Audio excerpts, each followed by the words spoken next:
Good Morning Business, le grand entretien. Il est 8h18 sur BFM Business et sur RMC Découverte. Et le grand entretien aujourd'hui, c'est avec Daniel Ball. Bonjour, vous êtes le directeur général de Crédit Mutuel Alliance Fédérale. On a eu les 5 grandes banques françaises qui ont publié depuis lundi, dont une bonne partie entre hier et aujourd'hui. On va parler bien sûr de vos résultats dans le détail, mais c'est quand même la première fois qu'on voit l'impact de la hausse des taux dans les résultats des banques. Clairement, c'est pas catastrophique, on n'est pas sur un risque systémique, mais quand même ça se voit. Oui, bien entendu. Dans nos résultats, dans d'autres résultats qui ont été communiqués, on voit que l'effet de hausse des taux des dépôts qui n'a pas été répercuté immédiatement dans les taux des prêts, et notamment parce que nous avons en France une politique qui est une politique de taux fixe, a une incidence. C'est pour ça que les performances réalisées par certains, et nous sommes heureux d'en faire partie, sont tout à fait remarquables dans ce contexte de contraction de la marge nette d'intérêt, notamment sur l'activité de banque de détail. Bon, après, les uns ou les autres, on a agi un peu différemment. On a eu peut-être des couvertures de taux meilleures les uns que les autres, mais après, ça, c'est des choix qui sont à faire lorsqu'on gère son bilan. Et puis, finalement, ce qui nous permet, à nous, Crédit Mutuel Alliance Fédérale, de bien nous différencier, c'est notre stratégie constante de diversification de nos revenus sur plusieurs marchés. Et c'est aujourd'hui, on le ressent. Vous le dites, effectivement, on a eu une semaine là très chargée en termes de publication de résultats, et notamment depuis hier soir où nous-mêmes, puis BPCE et ce matin Société Générale et Crédit Agricole ont publié. Bon, les 5 grands groupes bancaires ont publié.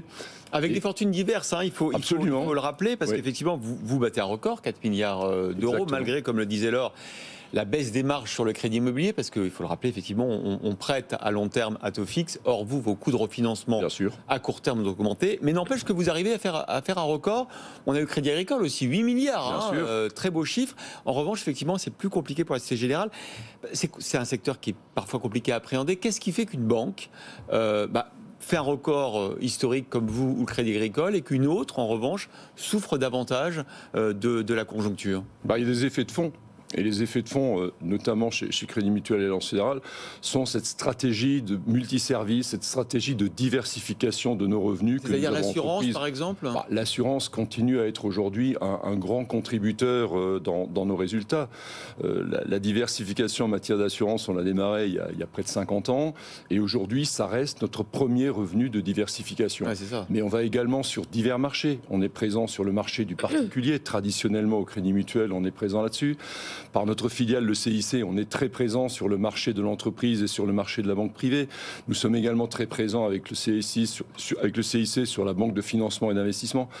On a également fait une croissance en externe, notamment sur les métiers du crédit à la consommation en Allemagne avec Targobank, en France et en Europe avec Cofidis. Donc tout ça fait un mix. En plus, on a une stratégie qui est constamment d'innover, qui est constamment d'améliorer nos modes opératoires.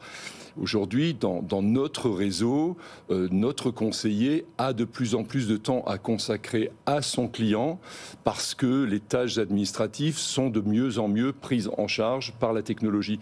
Et ça, pour nous, c'est absolument essentiel. Nous considérons aujourd'hui qu'on doit continuer à se développer vis-à-vis de nos clients actuels, vis-à-vis desquels on peut encore apporter davantage de services. Et nous avons services dans les agences. Caroline Morisseau nous racontait ça ce matin, c'est-à-dire que la fin des agences annoncées n'a pas eu lieu. Il y a toujours ce besoin de proximité et on arrête de fermer des agences. Vous savez, au début des années 2000, on parlait déjà de la fin programmée de la banque de réseau. Aujourd'hui, la banque de réseau reste présente. Alors je ne dis pas qu'il n'y a Il y a bien sûr moins d'agences aujourd'hui dans tous les réseaux. Mais on est peut-être arrivé à parce qu'on a rationalisé, on a... Pour ce qui nous concerne, par exemple, dans notre plan stratégique 2024-2027, on a comme ambition de ne plus avoir d'agences avec moins de 7 salariés. Pourquoi moins de 7 salariés ? Tout simplement pour pouvoir bien fonctionner, pour avoir les effectifs qui soient là constamment, qui puissent apporter le bon conseil aux clients. C'est également un investissement en matière de qualité de vie au travail. Mais effectivement, il y aura certainement encore chez nous et chez d'autres quelques petites fermetures, parfois des regroupements d'agences, notamment en territoire urbain. Avoir 2 agences à 1 kilomètre en ville, ça n'a pas beaucoup de sens. Mieux vaut mettre les moyens ensemble. Alors parlons aussi de la singularité de votre modèle. Vous avez fait partie des banques mutualistes. En fait, on voit que dans les 2 secteurs, dans les banques commerciales, il y a des très bons résultats, parfois des mauvais. On voit Crédit Agricole Général. Vous aussi, malgré peut-être, vous allez nous dire, vous confirmez ou pas, une politique salariale peut-être plus généreuse que dans d'autres banques, malgré ou grâce à votre dividende sociétal, 617 millions d'euros que vous allez consacrer au financement de nouveaux projets entrepreneuriaux pour lutter contre le réchauffement climatique, on peut avoir une mission, une raison d'être un peu distincte des profits et de la rentabilité des actionnaires, tout en étant performant. Oui, parce qu'on s'inscrit dans le long terme. Lorsque, vous le dites, nous avons un contrat social qui est sans doute le meilleur aujourd'hui en France dans l'activité des banques et des assurances. Combien les NAO en 2024 ? Sur les 2 dernières années, c'est 8,6% d'augmentation, plus 2 années de suite, une prime de partage de la valeur qui a été en décembre 2023 de 3 000 8 sur les 2 ans. 8,6% sur les 2 ans. Donc sur les 2 ans, c'est le marché en fait. C'est à peu près... on est à 4,5 l'année dernière. Donc ajoutez à ça la prime de partage de valeur de 3 000 euros qu'on a versée en décembre 2023. Et 2024, vous mettez combien sur la table dans les NAO là ? Les négociations n'ont pas... on les mènera en fin d'année. Les augmentations... nous avons l'habitude de mener les négociations en fin d'année et applicables au 1er janvier, à l'exception de la prime de partage de valeur. Donc ça, c'est pour nous... c'est un investissement sur les femmes et sur les hommes. Nous investissons également fortement sur tout ce qui est technologie. Nous ambitionnons de renforcer nos équipes dans les services informatiques d'Euro-Information de 1000 équivalents temps plein dans les 4 prochaines années. Parce que cet investissement permet ensuite de gagner en productivité et ainsi de développer. Le dividende sociétal, c'est vrai que lorsqu'on dégage plus de 4 milliards d'euros de résultats, que quand on a décidé d'affecter 15% du résultat au dividende sociétal, ça va faire plus de 600 millions qui vont nous permettre d'intervenir aux côtés d'entreprises vraiment innovantes en matière environnementale ou sociétale, de réaliser également de belles opérations en matière de mécénat et d'apporter ainsi vraiment une contribution au bien commun. Mais cela a une image très positive aujourd'hui sur notre groupe. On est un groupe bancaire, coopératif et mutualiste. Nous avons fait le choix d'être entreprise à mission. Et je peux vous dire que nos clients, ils sont de plus en plus sensibles, mais nos collaboratrices et collaborateurs aussi. Et nos futurs collaborateurs, je ne suis pas à la direction des ressources humaines, mais j'écoute. Mais ça permet d'attirer. Sont très attentifs à ça. Oui. Juste sur la conjoncture, parce que les mois prochains vont peut-être être un petit peu compliqués. On voit que ça se tasse en termes de croissance. On avait la Fédération française du bâtiment ce matin. Ils n'ont plus de mots, c'est plus un cri d'alarme. Ils cherchent les mots pour aller vers la catastrophe. Comment vous voyez, on a le taux de chômage qui remonte. Comment vous voyez les prochains mois ? Je pense que l'année 2024 sera sans doute l'année la plus difficile. Nous démarrons un plan stratégique sur 4 ans et nous considérons vraiment que ce sera l'année la plus difficile. Pour les raisons que vous exprimez très clairement, je pense qu'il y aura encore quelques défaillances d'entreprises. Bon, ça reste quand même à un niveau qui est acceptable. On l'a bien vu dans le coût du risque. On a eu une augmentation du coût du risque lié à ça. En 2024, il y en aura encore sur l'immobilier.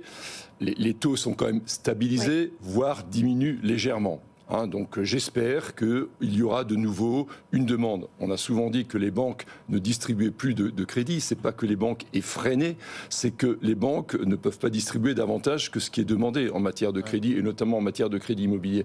Mais je m'attends à un redémarrage progressif en 2024 avec la stabilité également du contexte de taux. Ça sera très positif et je suis plutôt positif sur ce qui va se passer en 2024-2025.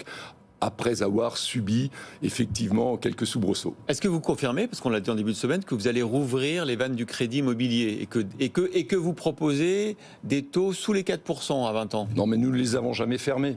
Peu quand même, vous avez réduit. C'est la demande, mais... Non, mais à partir du moment où la demande s'est réduite, à partir du moment où il fallait quand même respecter les normes imposées par le comité de stabilité financière, mais un dossier qui aujourd'hui entre dans les normes du HCSF, chez nous, il n'y a pas de raison qu'il ne soit pas accordé. Au contraire, je veux dire, le rôle d'une banque, et notamment d'une banque de détail comme le Crédit Mutuel ou le CIC, est de distribuer du crédit immobilier. C'est un puissant moyen pour se développer. Sur la banque de financement, vous avez dit récemment que vous alliez élargir les activités. Qu'est-ce que vous allez faire ? Tout simplement, le CIC, qui est aujourd'hui notre banque de financement, nous voulons lui donner davantage de moyens en fonds propres notamment, pour pouvoir se développer. C'est une activité qui permet d'être présent sur de grands projets, sur de grandes entreprises. Nous le sommes déjà, mais nous voulons aller plus loin dans ce domaine. Nous sommes aujourd'hui le 5e grand groupe bancaire français, le seul ayant son siège en région. Nous devons être également davantage présents sur ce marché de la banque de financement et d'investissement. C'est un des éléments de notre plan stratégique 2024-2027. Merci beaucoup Daniel Bal, directeur général de Crédit Mutuel Alliance Fédérale, d'avoir été notre invité.